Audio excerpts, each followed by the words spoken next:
emandleni esono. Last week sabe sesithi the fruit of redemption, because uma sesihlengiwe bazalwane, sesihlengwa uJesu, kufuna kubonakale ukuthi sihlengwe igazi kaJesu. Kufuna kube nomehluko ukuhlengwa bazalwane. Uma sesihlengwa uJesu kufuna umehluko ube khona.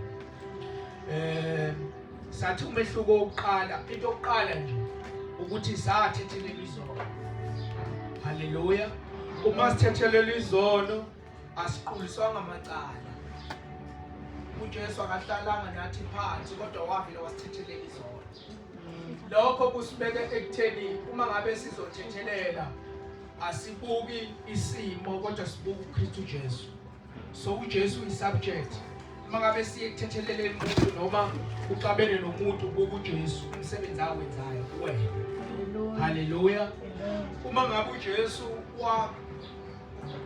ngoba phela bazalwane sona uNkulunkulu, iqiniso lilodwa ukuthi sona uNkulunkulu. Uma sona uNkulunkulu, uNkulunkulu akahlalanga nathi phansi wasitshela ukuthi simone kangakanani. Ulaka likaNkulunkulu lukhulu kangakanani. Ulaka likaNkulunkulu bazalwane laqunguthelwa lonke uJesu.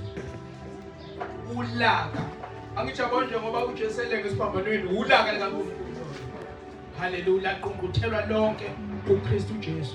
So akahlalanga nathi phansi esiqulisa amacala uNkulunkulu ngokuthi samona kangakanani, kodwa waletha uKristu Jesu empilweni zethu.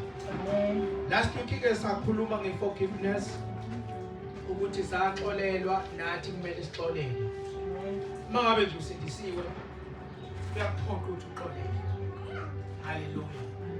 Uma nje usindisiwe uhlengwe uJesu, sizobona ukuthi awubi namaqhubu. Haleluya. Amen. Uzoxolela ngoba nawe waxolela. Namuhla ngifuna checkele into ethi the ultimate goal of the Christian. Athi bazalwane sasonile, sahlengwa,